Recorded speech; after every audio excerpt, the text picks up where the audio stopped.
Find other great podcasts like this one at podmoth.network. Hi, my name is Joe, and I'm the host of Tales, Trails, and Taverns. In this show, Rob and I like to take an active approach by hiking out to haunted, creepy, and abandoned places. We love the adventure and discovering the dark history of the locations we visit. We release a new episode every Friday on Apple, Spotify, and Patreon, as well as bonus episodes on varying Tuesdays. But don't just take my word for it, we have great listeners who have left some awesome reviews. I love adventure, but during those times when I can't get to the outback, I like to listen to Tales, Trails, and Taverns. Those boys dig deep into the dark history, and their first-hand experiences really delivers the excitement. This podcast is a beaut. Back when I was the governor, I didn't have time to listen to podcasts. But now that I'm retired from politics, I can focus on my two passions, pumping iron and listening to Tales, Trails, and Taverns. It doesn't matter who we are. What matters is that we all listen to Tales, Trails, and Taverns. I love listening to the podcast. Wait, what's a podcast again? It's an audio show you listen to. Oh, like on the radio? Sort of, yeah. Okay. I love listening to Tulips and Tiddlywinks. It's Tales, Trails, and Taverns. And what do you do again? Hike to scary places and drink beer. Sounds terrifying. Okay. I like to listen to Terrifying Tea Time, but not on the radio. Okay, thank you. You did great. You're welcome. Say, you're kind of cute. Is there a Mrs. Tales, Trails, and Taverns? Now you get it? No actual celebrities or political figures have endorsed Tales, Trails, and Taverns. All the reviews you've heard were written, poorly, by the host, George Lennox, as well as the impersonations of celebrities, politicians, and movie characters. I meant no harm, please don't sue me. Looking for something scary, morbid, frighteningly insane? Get out! Every form of horror, from ghosts, cryptids, and curses, to deals with the devil, giant insects, and more. Join us at Haunted Tales, our weekly horror anthology series, and let me tell you a story. Welcome to the Brutal, Bizarre, and Boozy podcast. I'm Deklan, the son. And I'm Jane, the mom. This is the podcast where we talk about brutal crimes, bizarre occurrences, and get you drunk with cocktails themed around one of our stories. To lighten things up, we'd like to end our time with a chaser. Please keep in mind some of our stories might be upsetting to young or sensitive ears. We love hearing from our listeners, so feel free to contact us by email or social media. You can find our contact info in the show notes for this episode. If you'd like to support us through Patreon, you can find us there at Brutal, Bizarre, and Boozy Podcast, or use the link in our show notes. Alrighty, welcome back, everybody. Thanks for joining us again for another Brutal, Bizarre, and Boozy episode. How are you today, Mom? I'm good. How are you? I'm good. What story do you have for us today? Well, I have a twofer. I have a story that is both brutal and bizarre, but I'm going to put it in the bizarre category because nobody died. But it's about a con man who convinced a bunch of people that he was an MI5 agent. Oh, Special interesting. agent. Yeah. How about you? What have you got for us today? I'm going to be talking about Stanley Tookie Williams, the founder of the Crips. Oh, that would Yeah. be brutal. Yeah. Yep. And to go with it, I have the Blue Lagoon cocktail, and we're not sure if we've done this already. I don't know if you checked yet, Mom, but we may I have done did this look it cocktail up. already. We have not, but we have Oh, done a lot of blue drinks. So it might be very yes. similar to half of the other blue drinks that we've done. This one sounds pretty good. It's 1 ounce vodka, 1 ounce blue curacao, 4 ounces of lemonade, and garnish with a lemon wheel and a maraschino cherry. Let's give it a All try. right. Sounds I'm pretty ready. tasty. I don't think it's going to be very boozy. I think it's going to just taste like No. lemonade. Yeah, Let's probably. see.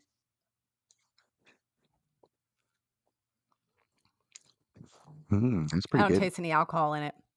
Just tastes like sweet Yeah, lemonade. that's why it's good. Mm-hmm. And it is very blue, just like the Crips. It So that's is. why I picked the It is cocktail. super blue. Makes sense. Yes.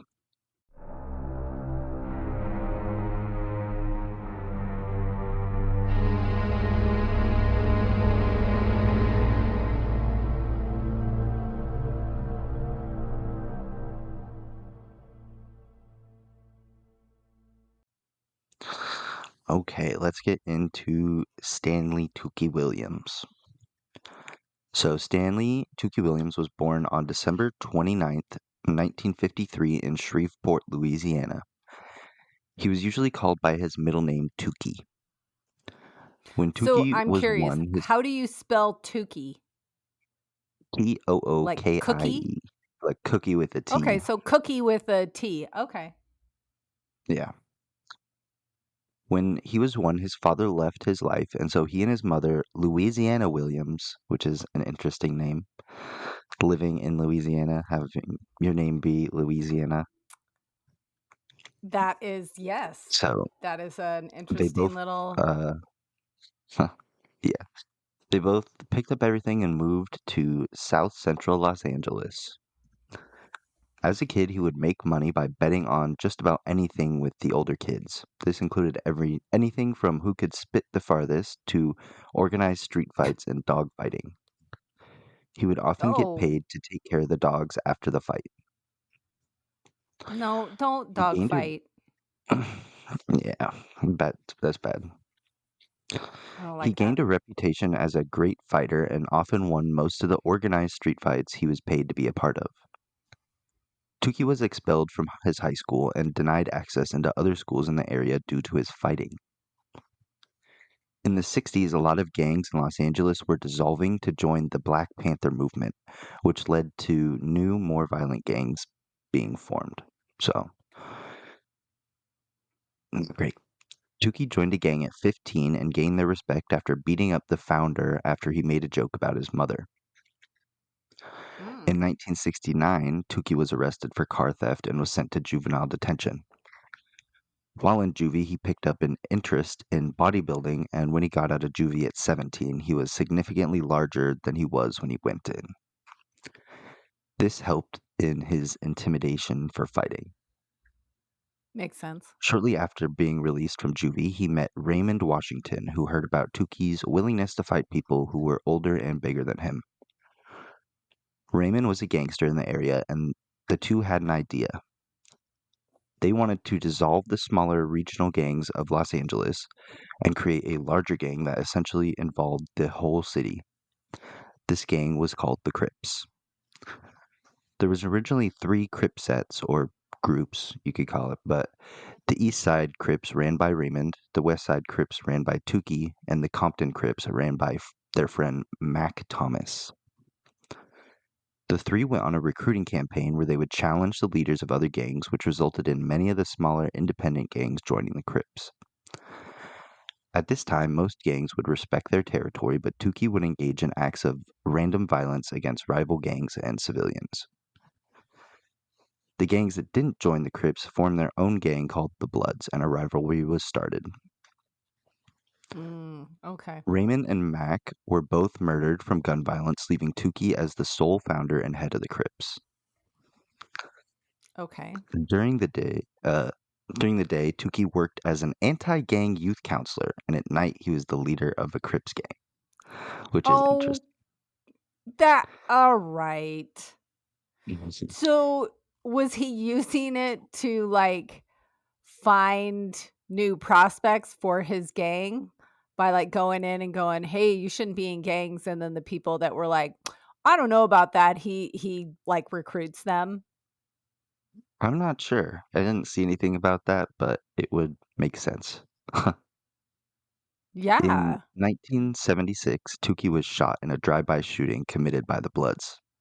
He was taking his dog for a walk when the car pulled up and started shooting. Tookie dove onto the ground but was shot in both of his legs.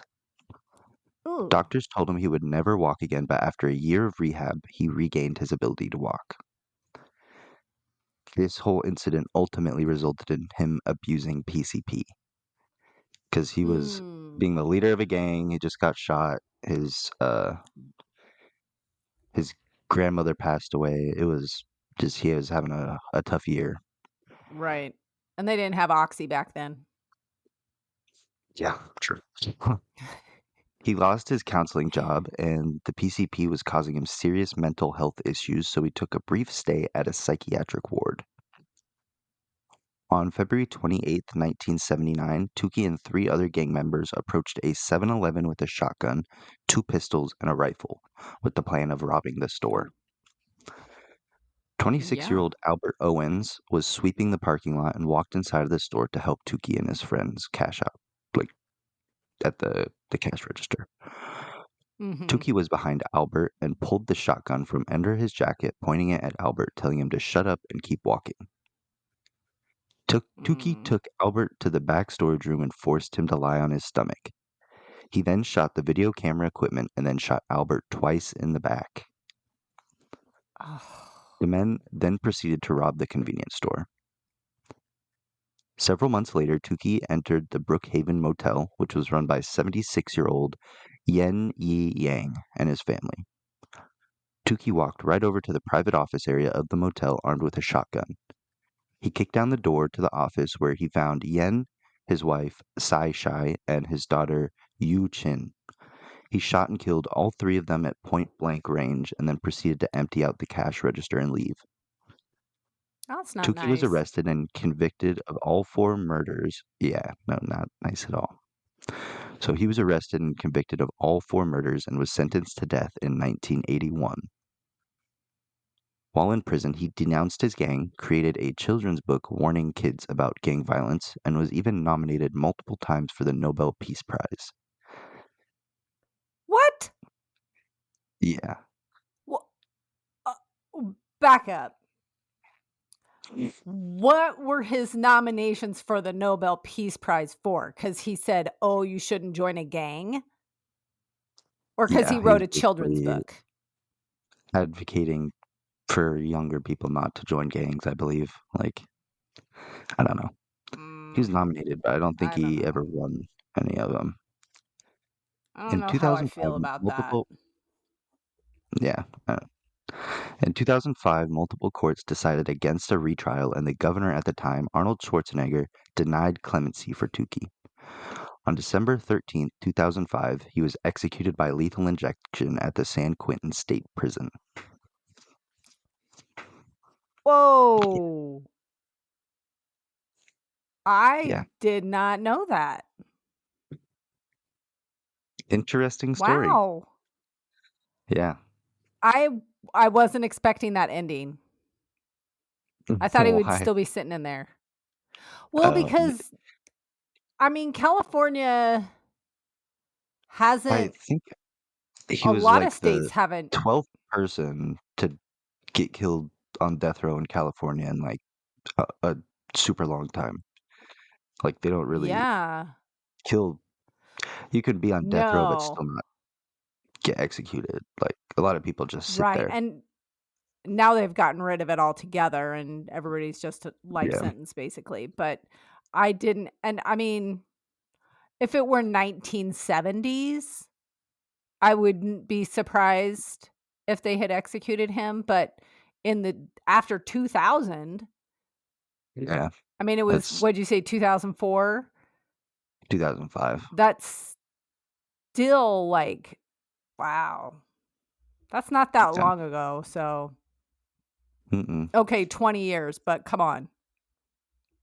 Yeah. Anything after 2000, I feel like was 5 years ago.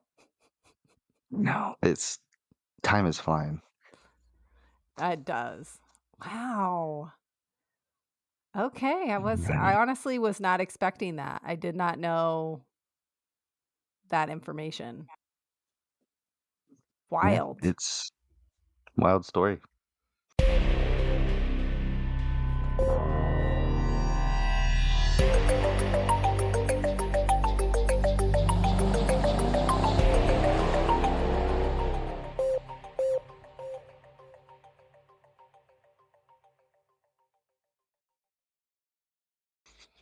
Let's hear about your con man. Okay, my con man. Yes, this is Robert Freegard. He was born in 1971 in Dronfield, Derbyshire, England. And the fact that it's spelled Derbyshire, I'm betting that I'm mispronouncing that. So any of our English or British listeners, if I mispronounced it, then sorry. It's probably Derbyshire or something. I don't know. Either way, Probably. it's not that relevant. He was born in England. There you go. On the surface, he didn't look like much. He wasn't terribly charismatic. He wasn't particularly handsome. He was just kind of an average guy. Nothing exciting about him. He did have a potential superpower, though. He was really good at manipulation. In his early adult years, he worked a few odd jobs. He was a barman working in a bar. He was also a car salesman. But most notably, he was a bartender at a pub near a college campus in Shropshire. This was when he started crafting the story that would make him infamous. The story was that he was an undercover agent working for MI5. Yes. Okay. That MI5, the British Secret Service. Interesting. To young, idealistic students in the early 90s, this undercover story was probably very appealing, even if to us now it sounds completely ridiculous. I mean, we've done a few stories where people were conned by somebody pretending to be Secret Service, and maybe it's the current status, but if somebody came up to me and told me they worked for the CIA or the British Secret Service, or if they were a spy of any kind, I'd be like, you're a liar. Just in general. But people did believe it. It started in 1992 with two students from a nearby college. That was John Atkinson and Sarah Smith. Here's where the bizarre part kind of starts to kick in. He told John and Sarah that he was an MI5 agent and that they were in danger because of supposed IRA threats. Back in the early 90s, IRA-related fears were very real in the UK. There were bombings and all sorts of stuff. So if you threw out the words IRA, people were scared. He convinced them that the only way to stay safe was to go into hiding and follow his instructions completely. This wasn't just a one-night prank. It turned into years of psychological manipulation. Freegard created an entire alternate reality for them. He made them believe they were being watched and that their families were at risk. He convinced them that if they didn't follow orders, there would be terrible consequences. They had to cut ties with loved ones, leave their homes, and even endure so-called loyalty tests. One such test included Sarah sleeping on the streets to prove her dedication. I don't know what this guy, it's weird. Yeah, it's weird. If he's, I need to know how dedicated you are to this cause, so I want you to sleep on a park bench in a park. That's weird. Regardless. Not usual behavior. No, regardless, they did it. Over time, Freegard expanded the circle of control. He started using Sarah as bait to recruit others, pretending that she was also an agent, when in fact she was just another victim. Although she didn't know she was a victim, she just thought, she fully bought in. Even though it now all sounds insane, Freegard had a way of finding people who were vulnerable or idealistic, and he spun stories that tapped into their fears and dreams. But he didn't stop at mind games. He drained his victims financially too. He told them that they needed to pay for safe houses, to buy fake IDs, and that they had to pay for training exercises, all under the guise of being on the run from these deadly threats against them. At one point, he convinced Sarah's parents to give him over £10,000 to help their daughter, whom they believed was in grave danger. So he's spinning his tails for the parents too, and they're forking over cash to protect their kid. That's strange. He wasn't. It's very strange. Again, if you called me and said, "Hey, I want you to talk to my friend Bob. He, he's I'm in trouble and he's going to help me." And Bob was like, "Seriously, Declan's in so much trouble and somebody's trying to kill him. I need you to give me money so I can help him." I'd be like, "Bullshit." Yeah. Bullshit. I'm very skeptical of anything and everything though. So I Scams don't and think I shit. would be a very good mark. Yeah. He was actively involved in his victims' lives, manipulating everyone, including the parents. He even forced one victim to work in menial jobs while sending him their wages. Again, all part of his quote unquote training. So he's like, "Go sweep floors, but send me all your money, and this will show that you're being a good spy in training." It's just It's almost like a cult. cuckoo for cocoa. Like, that's what it sounds like. Yes, exactly. The manipulation reminds me of a cult. And I mean, we've done so many stories of cult type things.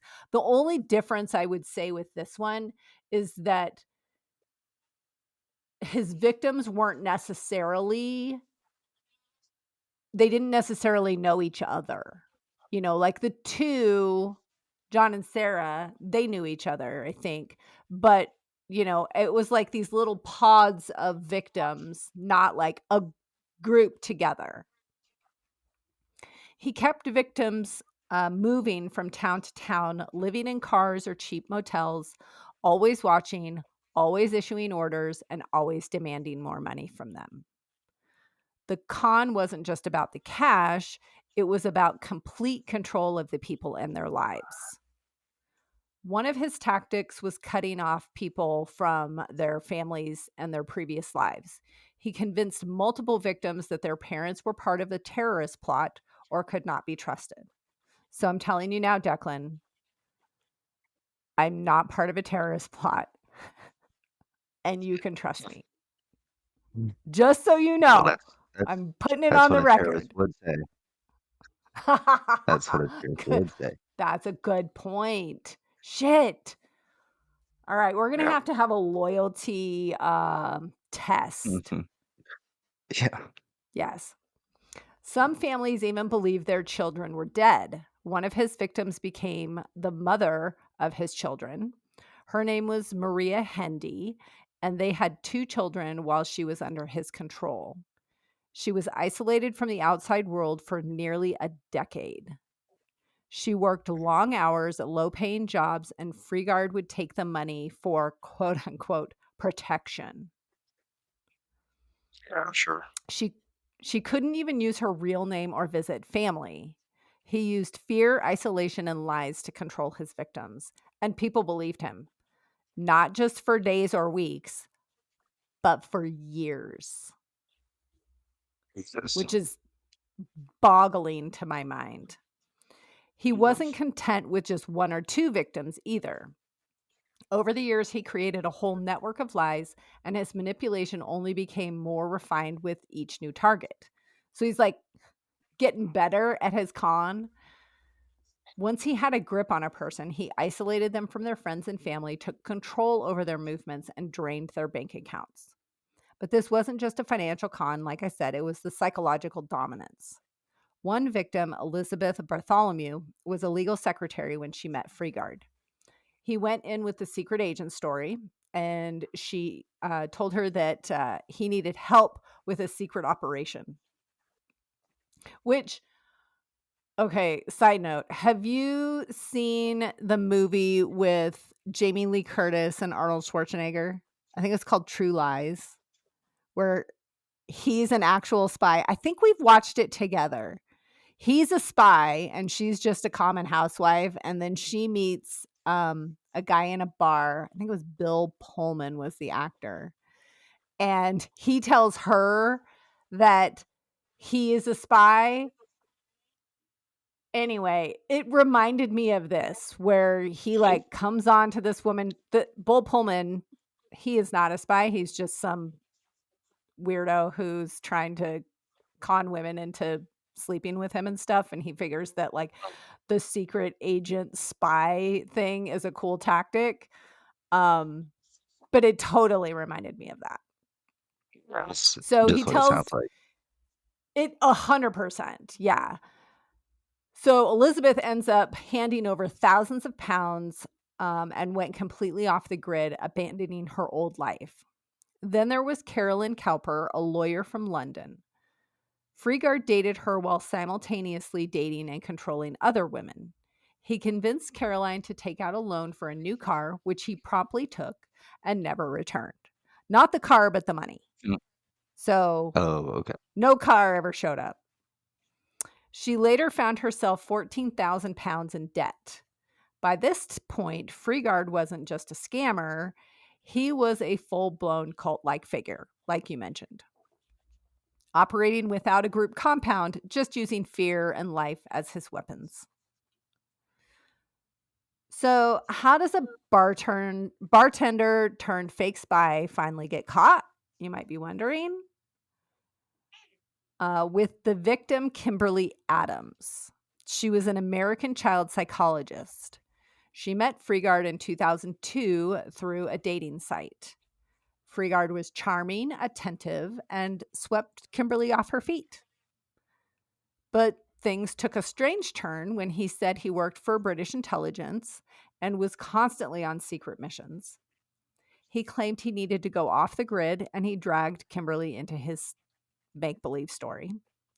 She left her home in the U.S. and moved to the U.K. to be with him.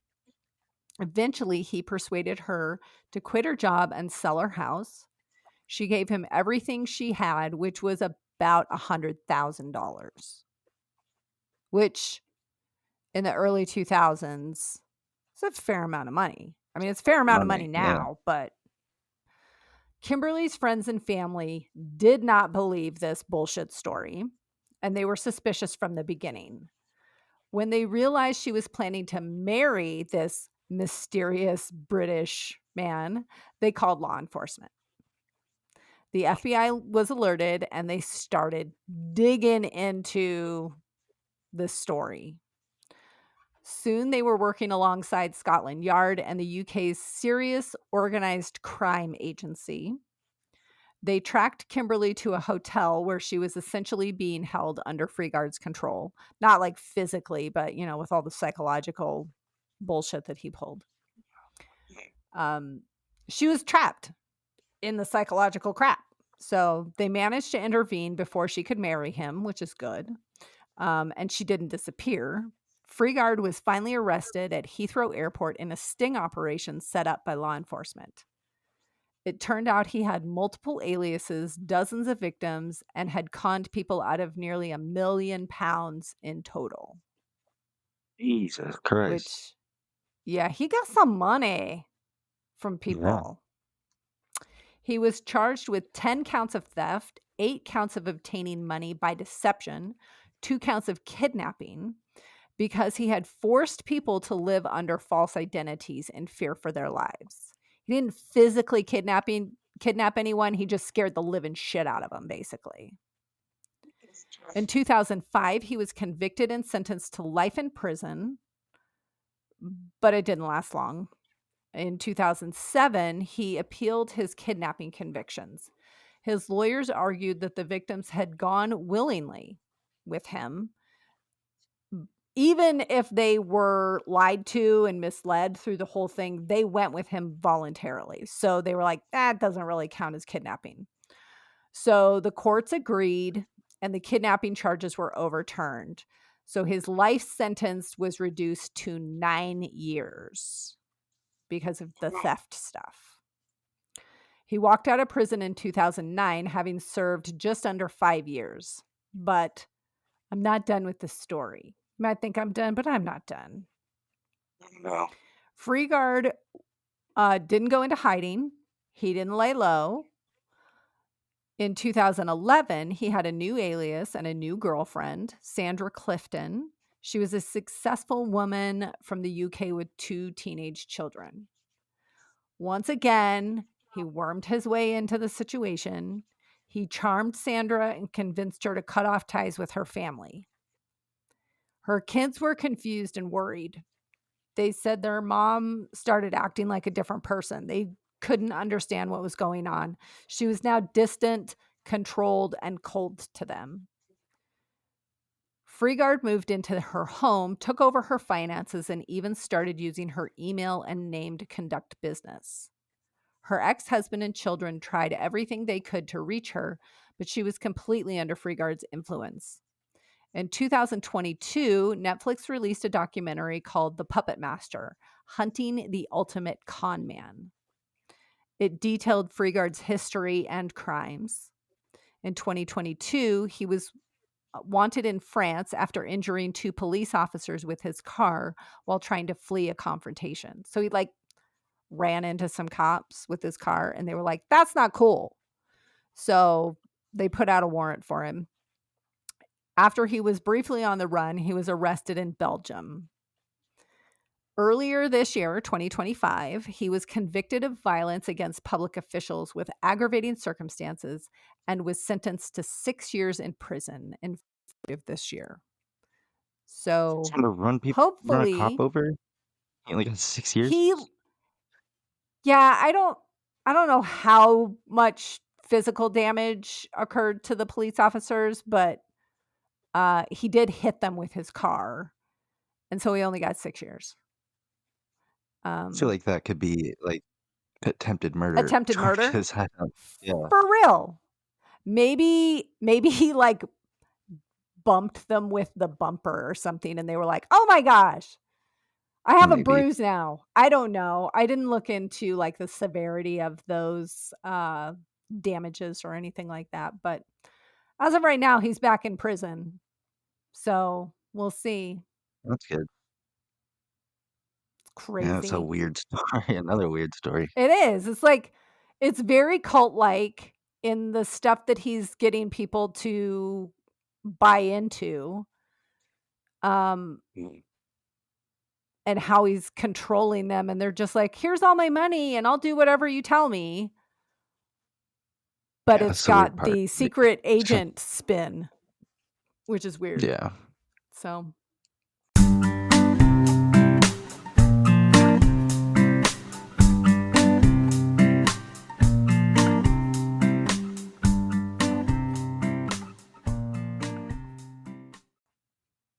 do you have a chaser for us today?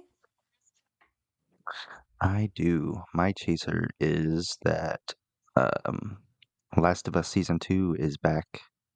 Or Oh, Last of right. Us is back with Season 2, I should say. Started Have you watching it and watched any of it? it's decent. Yeah, I've watched the first 3 episodes. It's pretty good. I don't want to give any Okay. spoilers, but it's good. No, we're waiting, of course, because we have to Yeah. binge it all at once. What is your chaser? My chaser is kind of a regional chaser, but anybody could go here. It's the Surprise Valley Hot Springs in Cedarville, California. Your dad and I went there recently and spent a weekend. And for those who don't know, Cedarville, California, I had never been there before. It is a very small, tiny little town with not a lot of services and nothing super exciting. I mean, there was a restaurant and a coffee shop, and I heard that there was a bar, and there's some cute little antique shops and stuff like that. But it's not a big town. It's very small. I think the sign said there were the population was 512 people or something like that. So it's tiny. And the Hot Springs Hotel Resort, whatever you want to call it, is 5 miles outside of Cedarville. But all of the rooms have their own private hot tub that is fed by the hot springs. So it's like mineral-based water, and it's clean and nice. And I've been near other kinds of hot springs that were like basically a mud pit, and a lot of people go and sit, and it's very hippie like and just makes me feel very uncomfortable. I don't want to sit in hot muddy water with naked strangers. That's just not my jam. weird. I'm not going to do that. So when people are weird. like, "Oh, we went to the hot springs," I'm usually like, "I'm glad that you had a good time. It's not for me." But this is not mud pits. These are actual like hot tubs, in-ground cemented hot tubby kind of stuff. It just has the hot spring water that's filling it. And we were, because it's not chemically treated, we were in that thing like 3-4 times a day and didn't have any problems with my skin, which I would normally, like if I went into like a hot tub at a hotel or even our own hot tub, the chemicals and stuff, I can't do it several times a day without having to take a shower immediately afterwards because my skin's irritated. So anyway, if anybody wants to go to something like that, I recommend it. The hotel is nothing fancy, but you know, you're not really Sounds there fun, for though. fancy. It was nice. Yeah. It was nice. Well, I think that wraps up today's episode. Thanks for listening, It everybody. does. Thanks, friends, for hanging out with us. Yeah. Love you, Mom. Love you, bud. Bye. Bye. Hey, friends. Thank you for supporting our podcast. Please share our show with your brutal and bizarre friends. Give us a boozy follow on your favorite podcast platform. If you're feeling extra generous, we'd appreciate a 5-star rating or review as well. But maybe do that sober so all the letters are in the right place. You can find all our contact information in the show notes. We love hearing from you, and if you're interested in helping us stock the bar for our future boozy episodes, you can find our Patreon link in the show notes as well.